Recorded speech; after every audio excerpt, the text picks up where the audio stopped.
Welcome to the Not For The Average podcast. This is your host, Trent Leyshan. Leadership. We talk about it, we seek it, we demand it. But what is leadership really? A leader is someone who knows the way, goes the way, and shows the way. John C. Maxwell. And true leadership isn't something you can necessarily teach easily, but it can be learned through role models who have walked the talk. Sam Mitchell is one of Australia's most decorated AFL players. In fact, it's hard to find a more well-credentialed role model when it comes to football and reaching the ultimate success. Apart from being a husband and father of three, here are just some of Sam's achievements.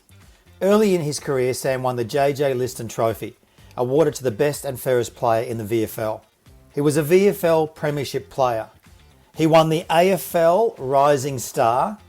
He's a 5 times Peter Crimmins Medal winner, which is Hawthorn's best and fairest player, a 3 times All-Australian player, a Brownlow medalist, AFL Premiership captain, and 4 times AFL Premiership player.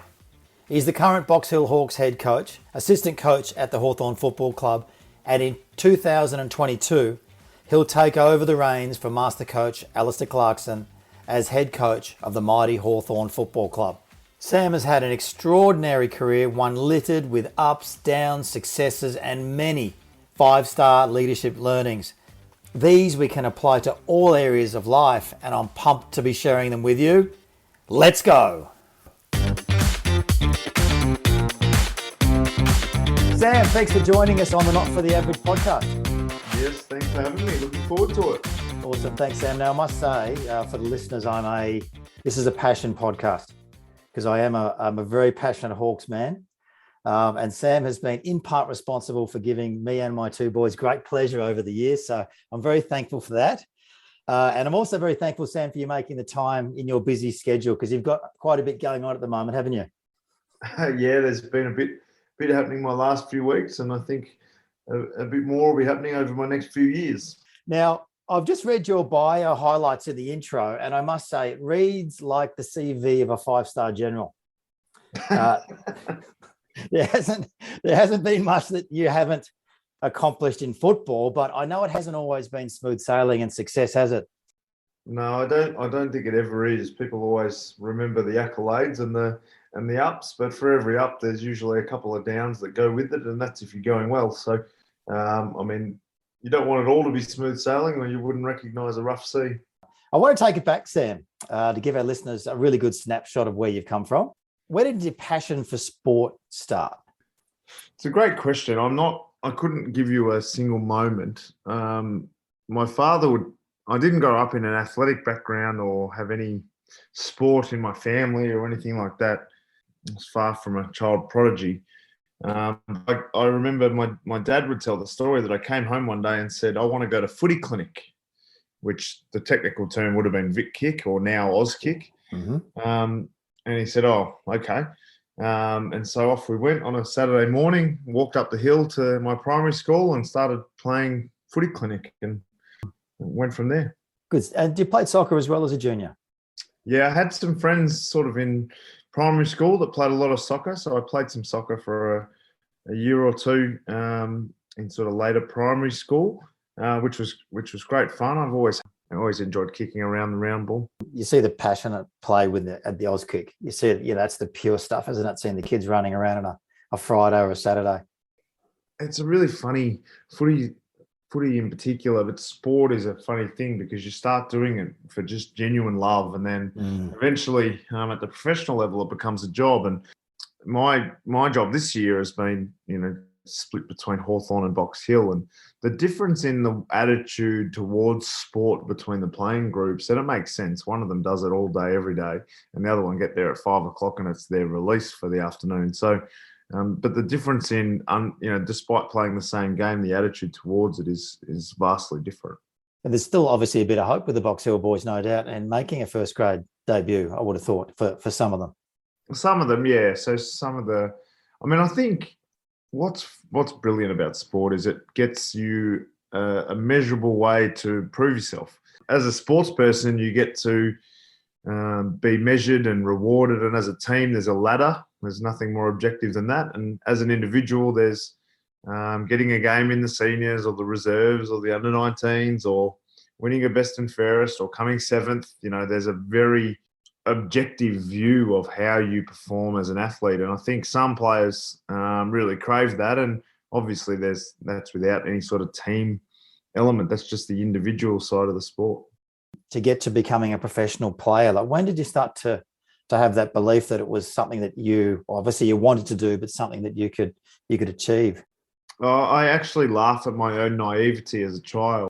When I was 10 to 12 years old, there was no thought in my mind that I wouldn't play AFL footy, or I just wondered how many Brownlows I might win and grand finals we might win. And I think back now at my lack of math of how many kids my age were thinking the same thing, and my naivety must have been bliss. I remember sitting in a room at 14 years old, trying out for a squad, and a coach, and he was so adamant, and he was trying to be beautiful, and he said, "You guys are so lucky sitting in this room." And there was about 80 of us squashed into a room trying out for a team. And he said, 2, maybe even 3 of you will one day play AFL. And it was the first moment I'll never forget where I sat. It was at Heathmont Reserve. I even remember where we were and everything about, I looked around the room at least 10 players that were significantly better than me at that stage. And it dawned on me that, I might not. So it was a to and fro from there. You strike me as a competitive character. I've seen you, obviously, over the journey playing football, the competitive spirit. Did that come through as a junior? Were you just known as being really competitive, or did that come through confidence later in life? Oh, no, I don't love going back to these eras, because I think if anyone listens to this and they're like, "Yeah, I knew Sam Mitchell when he was 15." He was hopeless. He was hopeless. I can't imagine there'd be too many positive things being said. I think they would say competitive, though. Probably competitive to a fault. Yeah. No, but certainly that. I mean, it's the great beauty, isn't it, in sport, of being able to, if you think about the lawyer or the doctor who goes to the footy and they yell out over the fence like a lunatic, and then they, go and do all the sorts of, conservative work during the week. When you're actually the player and you get to be out there on the field, that ability to have a way to get out your competitiveness is right there for everyone to see. And I didn't always control it as well as I should. I yelled at an umpire so badly in under-14s we didn't get a free kick the rest of the day, and I was certain to this day that I cost us a finals campaign. Probably served you well later in life. It was probably just a bit early. We're in a workplace every day. You guys are on show. Your emotions are high. You get physical. You're aggressive. So everything's out there for everyone to see on a weekend. Very interesting workspace, that's for sure. We moved forward a little bit. The golden years at Hawthorn, obviously, we feasted on the success there for a long time at the Hawthorn Football Club. Those golden years with that great team, the three-peat team, and the 4 premierships, littered with stars, what made that team so great? Yeah, I mean, a lot of things. I think one thing, the first and foremost, we were good at footy. Can't make diamonds out of stones, so we were good at footy. And I think the other couple of things that were important is we were very driven to improve no matter how good we were. In later years, I remember reading Good to Great, and so much of it was like, yeah, that's why we must have done that. Oh, yeah, that's why we must have done that. So that ability to push yourself beyond what is just okay was really important. And the other thing that I think became really important was our openness and desire to give and receive feedback. So you can imagine the best players talking to the best players in a way that, perhaps they didn't seem as respectful as it might have, or there was no, hang on a minute, I had 30 possessions, don't talk to me like that, or hang on a minute, I kicked 5 goals, don't talk to me like that. We'd never had one aspect of that. And so whether it was Hodgie giving me solid feedback about how I could have played better, or whether it was Jared Ruffhead talking to Hodgie about the same thing, or I was going to say Cyril, but I don't think he did too much of the feedback in those days. But there was enough. Oh, we love Cyril. Bring him back. Bring him back. There was enough of us that were willing to try to improve and to commit to team ethos before ourselves. I've got a question here from a client question, actually, from Marcus Stevens. He's the GM at Downer Group, VEC Tasmania. And he had a question for you around feedback. His question is, it seems that elite sports people and teams have a willingness to provide and accept feedback, where in business, there generally appears to be fear of providing feedback. So how, in your experience, is the best way to provide feedback to your teammates to inspire them to lift their own standards? And how do you think this could translate in a business context? Yeah, so I've thought about this quite a lot. There's a couple of things that have to happen. You need a fertile ground. And what I mean by that is, in your workplace, if you start with feedback, you're probably going to struggle. So what you need to start with is whether you call it culture or environment, but if you need to have, the current term is psychological safety. And what that means is I can say anything to you and feel safe that you won't personally hold that against me. Like, I might think that someone isn't doing their job as well as they could. And if he trusts that my reason for telling him that is to help him, then he should be, in rational thought, really thank you very much for that feedback. The issue we have in most workplaces is, if you just want to shoot feedback and without follow-up, without care, without, I would call it, love, that it becomes an unsafe environment where, if you gave feedback to your boss or your subordinate, that you might then be treated different, and that is unfair. So it's much safer to not give or receive any feedback, where if you really want to achieve your best, you should be looking for feedback as often as you can. Feedback is the lifeblood of any high performer. The faster you can get feedback, the more often you can get it, the more valuable and the more reliable it is, the quicker you can improve. But you need psychological safety in the first instance. And if you can't create that, then you're going to struggle to get meaningful feedback. And Ray McLean often says, feedback, it's like when someone gives you a plate of food. You always say thank you, but you don't have to eat the lot. Yes. So after every meeting I take or talk about or anything that I do, I'll say to anyone that was listening, what did you think? So if I take a meeting with players, I'll go to one of the other coaches later. I say, what did you think? How did I present? And they might say, I thought it was a bit this, or I thought it was a bit that. And I'll say, thanks, that's really good. And then I'll go away and I'll think about that feedback that he's given me, and that will help me. But I may or may not believe him and use that. And that's part of the skill set of being in a management position. And now our friends at Leading Teams, there's Ray's book there, Teamwork. We interviewed Jake Bridges, one of the team members from Leading Teams as well. So they do very, very good work. Sam, let's talk leadership. Who's the most inspiring leader you've worked with or been alongside? Inspiring is an interesting word. I saw it on your...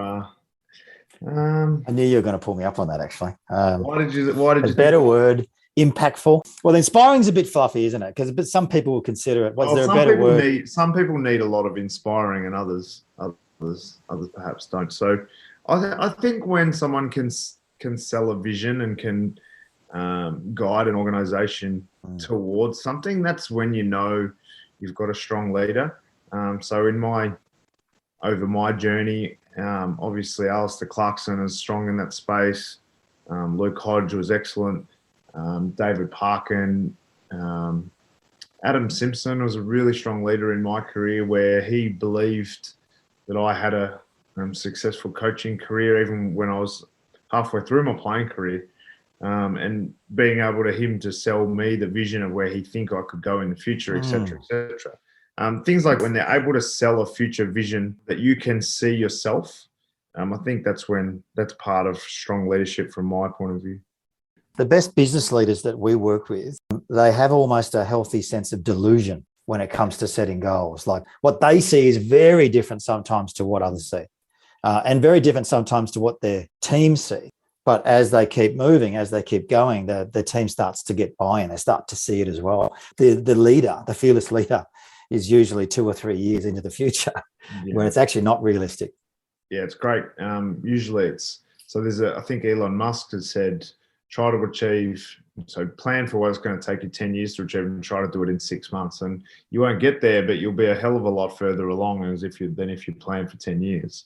Yeah, absolutely. And then the other one is, I think it's Bill Gates who said something along the lines of people underestimate what they can do in 6 months, but they overestimate what they can do in 6 months, but they underestimate what they can do in 10 years. So being able to get all of your people to see the longer term vision of what you see is a key pillar in leadership. The master coach, Alistair Clarkson, has, the success that he's been able to help facilitate at Hawthorn. Would you say that he had that in his skill set?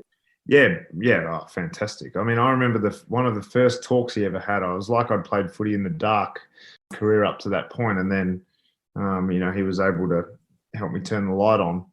And then his way of saying, this is where we're going, this is how we're going to get there. I don't know how long it's going to take, but this is the direction. And we thought it might be 4 or 5 years at that stage.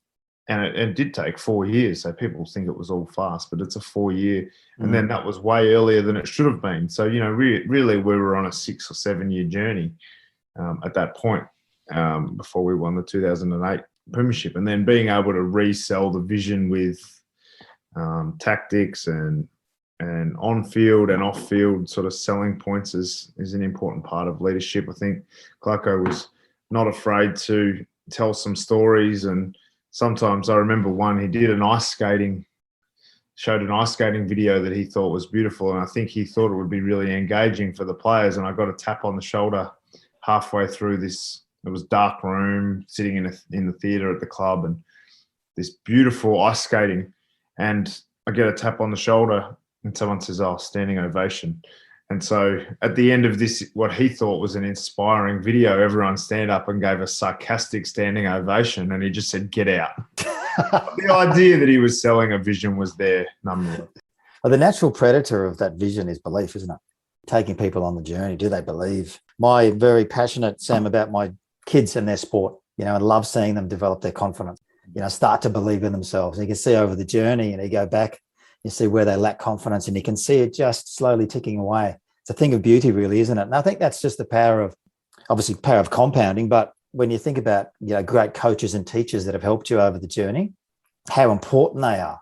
What I got out of what made that great Hawthorn team, the three-peat team, so great, obviously you said they could all play, but one of the real secret ingredients was the ability to give really strong feedback and a commitment to self-improvement. I still think no matter how strong you are as an individual or you are as your team, you must always be looking to move forward. One of my pet hates when I was playing was when a player said, "Let's do what we did last week." I hated it. You must move forward. There's no doing what you did last week. Whatever you did last week won't be good enough this week. And that's really being able to be in the moment, isn't it? Yeah, you always want to limit I always call it time travel. Limit your time travel. You don't want to look too much into the past about what happened and why. For those who get stuck in the past, quite often that is that's the first bad habit that leads to, or the first habit, I should say, that leads to depression, mental health issues around that. And then by the same token, you don't want to spend too much time in the future thinking about what might happen. For those who have trouble controlling that, it usually leads to anxiety and troubles with anxiety. So being able to have the ability to stay in the present is a really important skill set to have. And as a player, it's vital. We do a lot of work with our players around mental skills and being able to come back to the moment. You can imagine the player who hasn't had a possession at quarter time and then the player who's had 12 touches and kicked 2 goals at quarter time. It's very unlikely if you haven't got strong mental skills that you will get back into a game that you're struggling, or you will be able to maintain a strong game because both of those things have pitfalls that require a strong mental resolution. I had a question I took out, Sam, which was, what is momentum? Because you think about the mental toughness to come back, but you get on a roll and it seems very hard to stop when a team's on a roll. What is it?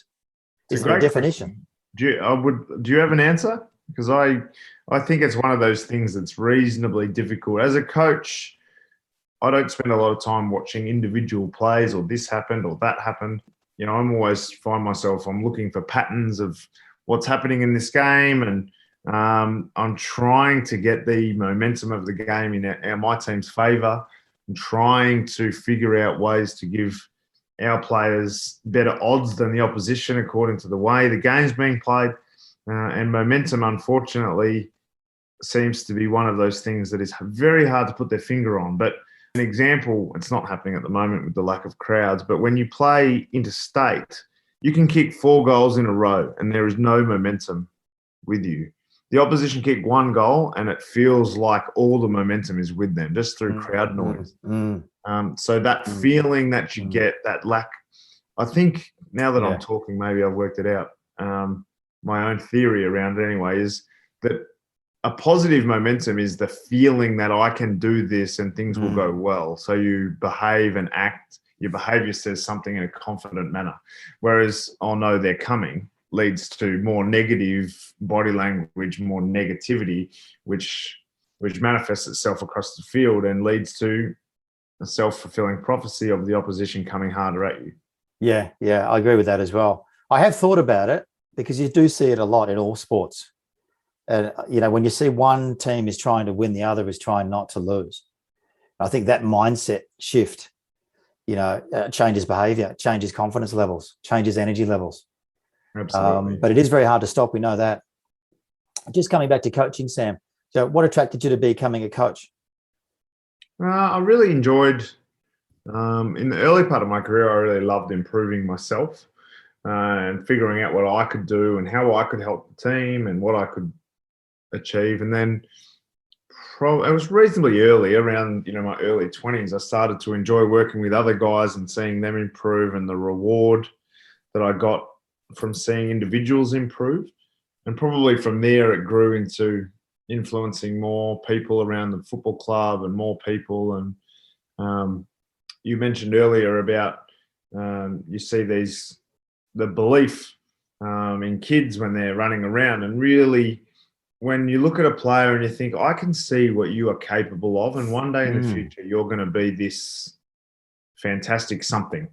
And I can see that and you can't see it yet. And when you can put your ideas into their head, or you can help them believe what they can achieve. I'll never forget Luke Bruce in his first couple of training sessions. He was scared of shadows and right. But he had a couple of things in his game which were from the first day when he was a 60-kilo ex-rugby scaredy cat that wore a mouthguard for the time trial type of player. But he had a couple of things that were brilliant. His sidestep and his spatial awareness were just fantastic. And watching him grow and blossom into such a potent player, when you kind of saw it before he did. Yeah, that's nice. There's such a beauty to that. And then the team success. And the other thing is team success is a magical, being in coaching and you have a team that wins and you see the joy on not just the players, but the staff. And just have little individual moments. So we played a game on the weekend and one of our players, he got himself into a real bind, and he was running randomly, what would seem randomly across the ground. But everyone on the field knew what he was going to do from our team, and just all the options opened up in front of him. And it was such a tick to a predictable game style. And it was like, they're the moments that you really love coaching. Seeing something in an athlete that they don't see and then helping them to realize it is really, really powerful. Really powerful. Because that just doesn't apply to sports, does it? It applies to all areas of life. I can imagine in your business, you see some potential in, you might employ someone straight out of university and you see them working along and, you see something in them where they have a slight change to their role or an area that they've shown some abilities that they didn't know they had, and you guide them towards that, and then they start to fall in love with it because they're good at it, and then their career kicks off, and that is coaching in a business world, isn't it? The most important responsibilities of a coach, are we saying it's really injecting belief into your players? Yeah, so I think the key things are selling vision, so making sure everyone knows where you're going setting sort of standards around what's the requirements of everyone so that there's a predictability and understanding of what is required here. So setting a strong culture. I mean, having a safe, both obviously physically, but an emotionally safe and really strong workplace where people become better at their job, but better people through your workplace. I think that's important. And then being able to, I think as a manager, you're trying to get into the helicopter and look over everything and make sure everything's going well. But by the same token, each tree is a little bonsai that needs, perfect care. So having the ability to look at the micro and the macro, I think is another aspect. There's nothing worse than the manager who won't get out of his ivory tower, except for perhaps the manager who won't get out of the reeds. Shaping the future, though, Sam, as I think about what attributes do you look for in a young player? When you think about developing people and bringing them on the journey with you, what are the specific things that you might look for? And what are some of the red flags? Yeah, it depends on you. It depends on your group. I think if you have I'm a big believer in behavioural psychology, and how groups work together is dependent on, you don't want too many alphas, but you don't want too many wallflowers. So you need to get your mix right. So it depends on your group. If you're looking for different types, then that helps with your filtering process of your recruiting. And some of the things that I would look for is autonomy, players who are willing to drive themselves and get the best out of themselves without too much help. Yep. Some sort of X factor. It's an unpopular story at schools when I go and speak to kids, but I would rather the kid that got an A+ and is number one in his class at maths, who is nearly failing English, than the guy who gets a B+ in both. Interesting. So in your sales team, your sales guys don't need to be masters at finance, and your finance don't need to be masters at sales. I would rather have the best in sales who had no idea how to count, and the best in finance who had no idea how to sell. So looking for some sort of X factor. And then, you don't want anyone failing subjects in a footy team or in a school. So you got to help them with what their weaknesses are, but I would rather take really high level strengths and try to harness the rest. Take high level strengths. Well, you've got two different hemispheres of the brain working in that example, which they don't complement. So you're looking for a very specific, not extreme, but very specific A-grade capabilities, but they might be lacking in other areas, but you're looking for something very specific that's at a very high level. But they might, what if they do lack that self-motivation, Sam, where they're not coming to training, they're showing up without their boots, they're just unorganized. They seem, like, how do you manage that? Well, it depends. I mean, it depends on their background. So in our sport, we'll have some guys from different backgrounds who time isn't as important in different cultures. And so they don't have the same level of respect for time that perhaps you or I might. Yep. And so that doesn't make them disrespectful as people. What it makes them is culturally different. And so then you need to increase your cultural understanding. Gotcha. Whereas if it's someone who just doesn't care and doesn't turn up because it is a lack of respect, that's a different thing. So there's a cultural understanding piece there. Yeah. There's a contextual, what is their background? What is their history? Some their parents took them to school late every day. So they've been late to school every day for 13 years of their life. And that's not that child's fault. Now you need to educate them and upskill them. So I don't see those things as red flags that can't be gotten past. But to have those things, it's obviously an added stress to your resource structure, and it's going to take more care and more effort to get those things. But if they have other attributes that add to them as people, if they're good people, then that is always a big part of it. I think having good cultural fits in your organization is really important. It's quite difficult to change that side of things. And probably the only one that I have real trouble with from a red flag point of view is anyone who lies, because it's very hard to improve somebody who doesn't tell the truth. If you're a terrible person but you tell the truth about it, we can improve that. If you're a terrible person and you lie about it, it gives you very limited scope to improve. Interesting. We'll often ask people, can you trust someone you don't like? And the overwhelming response to that is no, it doesn't make a lot of sense Really, because they might be I would have trustworthy. certainly said yes. Why? Well, you might not like some. That doesn't mean they're not good at. That doesn't mean you don't respect them. I think in everything you do, there is a level of what makes you liked and what makes you respected. And certainly, you want both. But in a football context, if you only get one, I know which one I'm taking, and hence my Respect, my reputation out there. Maybe quite a few people demanding respect. I can't stand that guy. Yeah. Hard on the sleeve. I like it. That I think it's a lack of. It's not necessarily I don't trust. Well, the response is that's hundreds and thousands of business people who've asked that question too. But my question about the question is what makes you like or not like somebody. So in high school, there's 30 kids in your class. There's 10 of them that you love, 10 of them that you don't like at all, and 10 that you sit on the fence. Of the 10 that you don't like, there'll be a couple of them that are trustworthy. There would be. Yeah, so definitely. Is that not answer your question? Is that no, not your question? well, that's fair assessment. I think it's not necessarily you don't trust them. It's an unwillingness to want to trust them. So we talk about the difference between an unwillingness to want to trust somebody and not trusting them, which I think is at the core of why people say no. I don't trust people I don't like, which is interesting. But can you like someone you don't trust? Would be the flip side of that. And you're saying that lying is a massive red flag. I have no trust. I have more trouble liking someone I don't trust than I do someone I don't like personally. I don't know if that's a that's consistent, but that's interesting. The red flag for you is the lying, which is a lack of trust.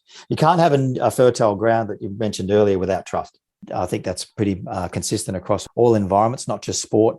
And thinking about getting the right people into a business, getting the right people into a team, do you get involved in the list managing and recruiting, and how important is that to building a successful team?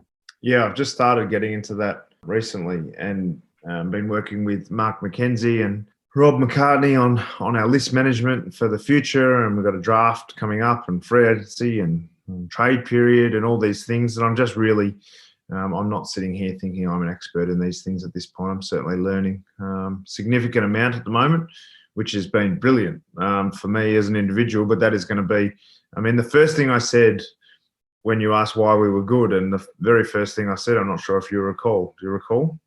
They could all play is what I think you said. Yeah, we're good at footy. Yeah.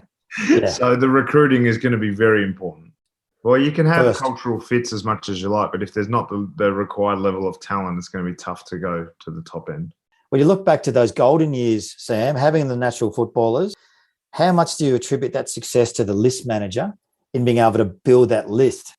Yeah, I think certainly the list management side of things is absolutely key. And when you win big, you'd be amazed at how many people are involved and how many people you think back and think, if that didn't happen, would we have won? And whether that's a recruiting decision, a mindset decision, a selection decision, just so many people, the board, the CEO, the footy manager, the assistant coaches, there's just so many things that go into it. And I'm torn when I think of these stories about all the things that went right. But I also am torn because there's quite a few things that went wrong. I think back about some of the times and some of the mistakes that we made and think we won the grand final. We were the best team that year, and we did some silly things. So you don't have to get everything right. Yeah. But what you do need is everyone trying to do everything right. And that seems to be what is the key. Now, people will make mistakes. I made hundreds and hundreds, probably thousands of poor decisions on the field as a player.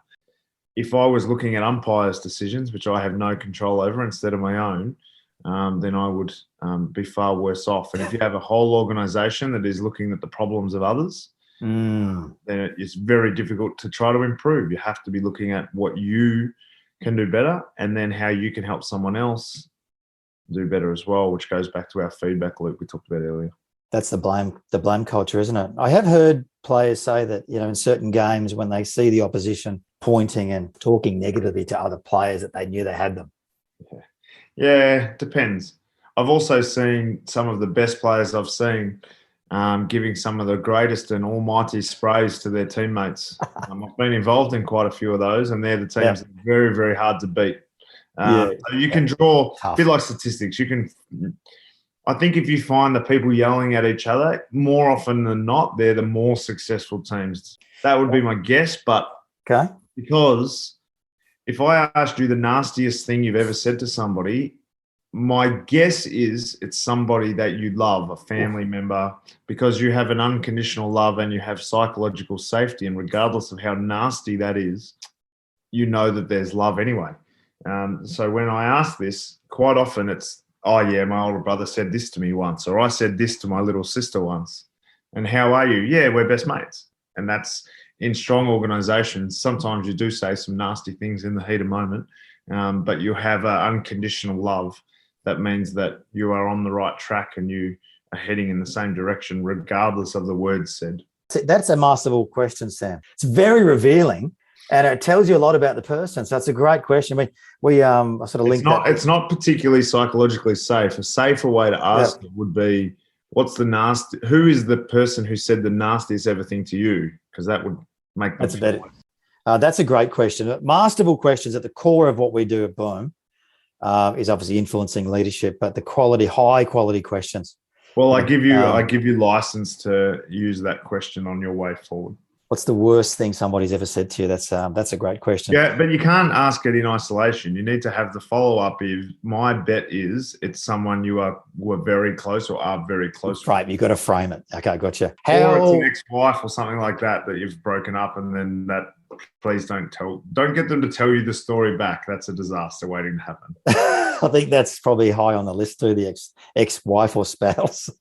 That'd be very high on the list, I think. How important are questions as a coach, Sam? Like really great questions. Do you think deeply about them, and how do you use questions to influence and engage?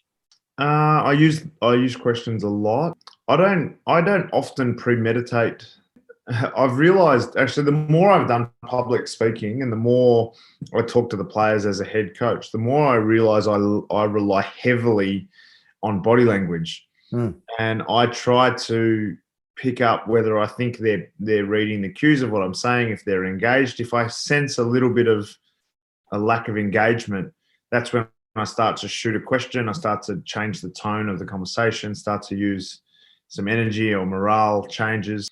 As a coach, sometimes we think that we can work everything out on paper, and we can draw on a whiteboard, and you've got to do this and you have to do that. The question I would ask the most often to a player, I think, would be, what are you thinking here? What's in your mind here? What are you considering? Because then his relaying that to you, it puts you in his mind. It helps you actually coach what I would call a coachable moment or an implementable skill, rather than we can try to, the perfect plan poorly executed will get beaten by an average plan perfectly executed every time. So you're always trying to give them something that they can achieve as a player. So understanding what they think at any given moment is really important. So there's always these great challenges. I sit in coaches' meetings regularly, and I often think that a great quote, I don't remember who said it, but it's better. Someone said it off the cuff, and I've been using it for a long time now, but it's much better to actuate to new thinking rather than think your way to new action. And so what I mean by that, we can sit in here and discuss. So let's say we were trying to sell a pen. We're trying to sell a pen. They always use pens, don't they? If we were trying to sell a pen and we say, if we say it like this and if we say it like that, then people will think this or people will think that. Whereas I would argue, just call 10 people and try to sell them a pen and then work out what worked and what didn't and go from there. So it's better to actuate a new thinking rather than think your way to new action. Yeah, gotcha. And the facts or story, isn't it? Yeah. Use the facts, use data. But so seeking first to understand is a big Boom philosophy. So using better questions, it's one of trying to influence behaviour. Highly effective people, isn't it? Seek first to understand, then to be understood. I read that many years ago. The book you mentioned. One of them is seek first to understand and then to be understood. Well, that's a biblical quote. I think there's a very similar biblical quote that's similar to that. But that's not my quote. I'm pretty well versed on. I had quite a religious background, so I'm not sure about that. But no, okay, I'm all happy right. to be proven I'm going to wrong. go and do some research on that, Sam. I'm going to get to the You facts. can send me a text with what you think. All right, done. I'll do that. I do actually. While we're on the biblical, I have a controversial in the realm of religion, and that is, they always say that the sacred commandment. You know what it is? Treat other people the way that you want to be treated. Yes, that's. And I will argue that isn't particularly accurate. Okay. I think you should treat other people the way they want to be treated. Yeah, there you go. There's a nice spin on that. And so my spin on that is, so me as a player or a coach, as far as feedback went, I preferred to be punched in the face. If you're being gentle and nice to me, it annoys me so bad. If you're going to say to me that I played terribly, just tell me that I played terribly. Don't say, oh, look, Sam, if I'm already getting annoyed at myself talking like that. But if I coached other people the way I like to be coached, I wouldn't have too many followers, I don't think. Yeah. So you always need to keep an eye on, I guess you're increase your level of empathy rather than treating people the way that you want to be treated all the time. People skills, Sam, isn't it? The power of process and having process and tools and being able to analyze, that's important. But the people skill seems to come through with all great coaches. The common theme about what made them a great coach is the people skills, the ability to adapt, understand, listen, connect with different types of people. The punching in the face, though, that's interesting, Sam. Where does that come from? I think I'm quite impatient and quite urgent. So, slow talkers and people who are, slow to get around to their points. I have, my patience level. I do work on it, but it's not my natural way. Like, get it out. Just tell me. And I'm okay. Well, that's the four communication styles at work. Thinker, director, socializer, relator. So for me, that's director. Get to the point. Yeah. Get to the outcome. Yeah. So, very important. I hope I've kept on point today, Sam. We're managing to tick through here. I must admit, a couple of your little rambles in between, I've just been like, if I'm going to give him feedback at the end, I think a couple of his questions could be a bit quicker. Oh, I'll get on. Brilliant, director. All right, I'll edit that out. Actually, I'll get rid of that. I'll edit those questions up too, so they're really punchy. That's good feedback, Sam. Actually, you punched me right in the face there with that one. So because of the conversation we've had about psychological safety and feedback, I assume now that we are in a reasonably psychological safe environment. We are in nutritious, fertile ground now. What is culture really, Sam? A lot of people talk about culture. It links to leadership. This person's not the cultural fit. What is it? I mean, it depends on your leadership, I guess. But culture really is, this is what we do here, and what's acceptable. Good habits, bad habits, good things that happen, whether meetings start at 9 or 9:03, whether people help each other do their work, whether people avoid. There's a great book called Black Box Thinking, and it talks about the airlines and the aviation industry and how their lack of errors, and every time there's a mistake or a potential mistake, they report it to a governing body that is central, that's not aligned to a company. And that means they're safe. They can't be sued as an individual. And that then gets filtered out to every airline so that the same mistakes aren't made. And I think we're all the better for that. But yet in the medical industry, if you're a surgeon and you make a mistake, then you're personally liable for that. And so every hospital does surgeries differently, which in my head seems so ludicrous. But the culture of the medical industry, and I'm not pointing the finger at doctors by any stretch, but the way that their culture has developed is they don't help each other. They don't look for the best. They don't try to support each other. They just try to be the best themselves and try to be innovative themselves, rather than what I would love to my organisations to be is much closer aligned with an aviation model where everyone is helping everyone so we can all be the best that we can. Yeah. And that's an example of where cultures can, over many, many, many years, the differences between the medical industry and the aviation industry now are so significant. And that's a really good example, Sam. Very good book too. That's a sort of a compliance culture, which you see a lot in business. the ticking boxes, the transactional nature and way they go about what they do day to day. To me, that's from, I'm coming back to it again, but it's a lack of psychological safety. It's a lack of trust that he thinks I'm doing a good job. And so to prove it, I need to tick all these boxes to show him I've done a good job. Whereas if you have a trusting and it's not easy. I'm not sitting here saying this is what everyone should do because it's not practical. But if you have all the good people and you trust that they're all trying to do the best they can with their job, then there's much less box ticking and much more valuable, viable work being done. Sam, how do you motivate and measure success when your team's not winning? Well, I would argue that it's actually more difficult when your team is winning. I quite often call it the balance wave. So that it's never as good or as bad as it seems. So particularly in my industry, when you lose, you're the worst team that ever played. And when you win, you're the best team that ever played. I remember I said to Jai Newcomb, he got drafted. He played his first game. For those who are not Hawthorn fans, he's got drafted in the mid-year draft and came straight into the team. And he played his first game and he had 14 tackles. And everyone was raving about how strong his game was and how good he's going to be. And I remember having a word with him, just saying, just remember it's not as good as it seems.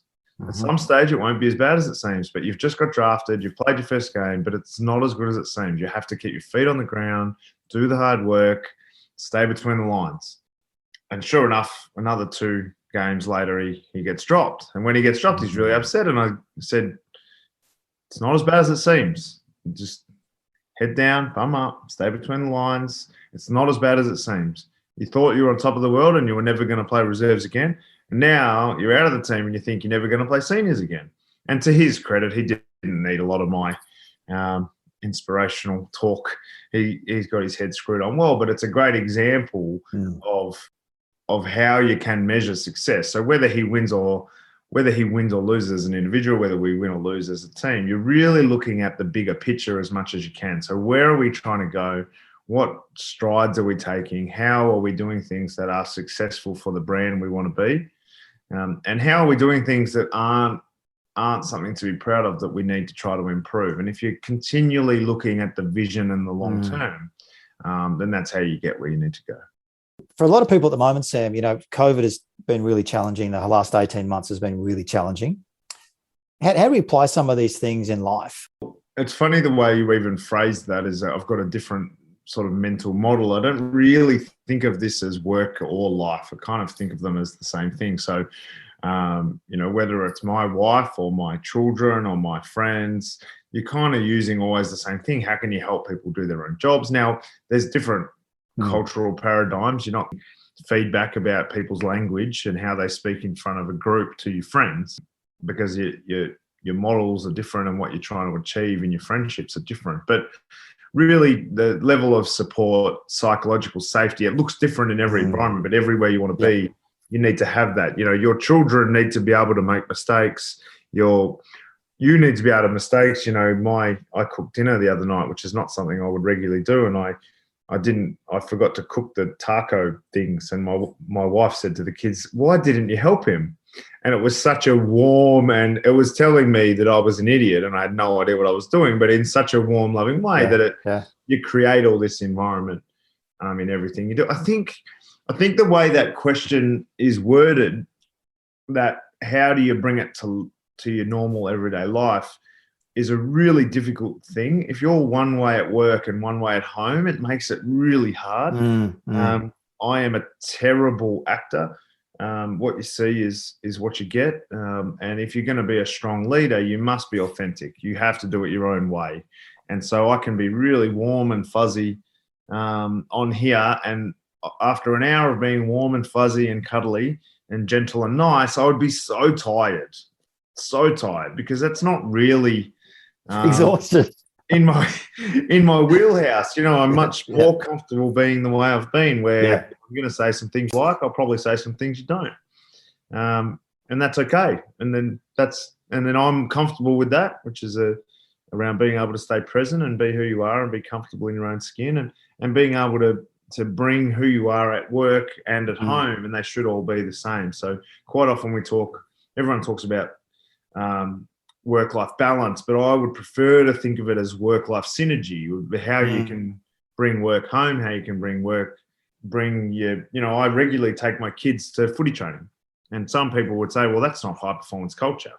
That's not high performance. But to me, bringing your family to your workplace is a valuable way to build relationships and people to know you for who you really are rather than who you're trying to be in your workplace. Yeah, spot on. You've learned a lot. You've had a lot of different experiences. You've had success. You've had a lot of learnings. What's your biggest leadership learning over the journey so far? I think everyone's different. They treat other people the way they want to be treated. I think having empathy and understanding for people's situations, and not everyone is the same as you. In fact, no one is the same as you. So having a different way to lead different people, to have an understanding of your people, and then try to lead them rather than getting them to understand you. No one cares how much you know until they know how much you care, if you like. Is you have to get to know your people, you have to know them. I'm big on lean management processing, and they would call it go to the Gemba, meaning go and see your people on the ground. You might be running a big multi-billion-dollar organization, but someone's making parts in the factory floor. And if you go and see them and you go and see their issues, see what they're working with, try and make their life easier, then you'll have a much more well-rounded view of the way to lead an organization.